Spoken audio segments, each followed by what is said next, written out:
মাটির নিচে একটি 18 তলা শহর, একসঙ্গে বসবাস 20,000 মানুষের। স্কুল, গির্জা, গোয়াল, রান্নাঘর, গোরস্থান সহ লাইব্রেরি সবই ছিল মাটির নিচে। 2000 বছর পুরনো রহস্যময় এই শহর। তুরস্কের আনাতোলিয়ার কাপাতোলিয়ায় অবস্থিত ভূগর্ভস্থ এই শহর, যার নাম ডেরিঙ্কুয়ো।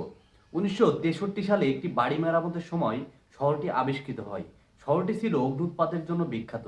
কয়েক মিলিয়ন বছর আগে অগ্ন্যুৎপাতে পুরো শহরটি ডুবে গিয়েছিল ছাই ও লাভায়।